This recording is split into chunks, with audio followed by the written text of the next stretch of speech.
2004 in the country of Iran and near the city of Khorramshahr are a set of groves on the outskirts of town. The groves consist of a large group of thick trees with a small winding walking path. This path has several blind turns which prevents anyone from seeing too far ahead or too far behind. The path runs alongside of a river and cuts through to the opposite side of the grove. This path is mainly used as a pedestrian shortcut for residents that live on the outskirts of city limits. This was a much better alternative than traveling by foot completely around the grove, which would take several miles to get to the other side. There is no lighting in or around, so most pedestrians avoid this route during the evening hours. One early evening, a young girl by the name of Nurul was last seen by residents walking alone towards the grove. The child's body was found several hours later by another pedestrian walking along the path. Nothing was taken and her clothing wasn't altered, so it was determined that she had died of natural causes. It wasn't until several months later when two young cousins were walking through the path together. The 10-year-old girl had become annoyed with her cousin's slow pace, who was a 10-year-old boy. He had a nonchalant demeanor when she would ask him to walk a little faster, so she began to walk faster, distancing herself from her own cousin. When this happened, they began to lose sight of one another due to the winding turns on the path. The cousin was not bothered by this, so he kept to his regular pace.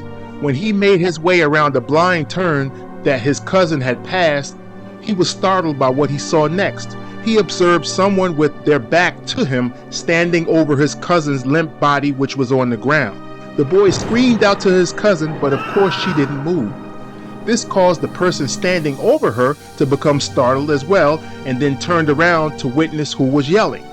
The cousin immediately began to start running and screaming at the same time in the opposite direction to get help. At this point, the person standing over the dead cousin took chase after him. Let's find out together the motivation for the killings and how so many victims actually became willing participants in their own deaths. This channel is about lesser known serial killers. If you're interested, I upload new content every Tuesday and Thursday. Well, if you're ready, let's get started. Now back to the story.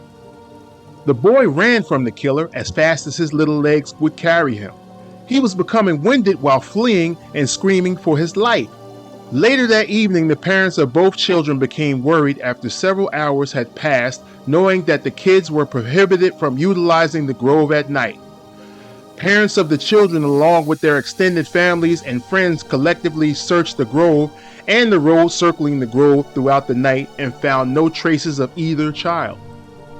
Several days later, the bodies of both children were uncovered, buried in sand dunes due to shifting winds. The boy was found with several defensive wounds across his arms and hands, but the cause of death was blunt force trauma to his head. The cousin was struck multiple times in the back of the skull, killing her.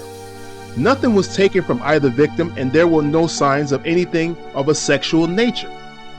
Over the next 4 months, 4 additional people were found buried in sand dunes along the river next to the grove.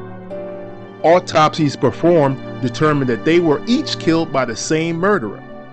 Nothing was taken and the victims were killed extremely brutal, having no relation to one another and no motive. The victims were 3 children and 1 woman, who all happened to be bludgeoned to death.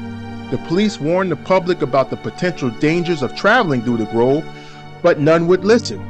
The residents would continuously travel through the area, consciously accepting these dangers of taking this route to save time, and the people would continue to get killed.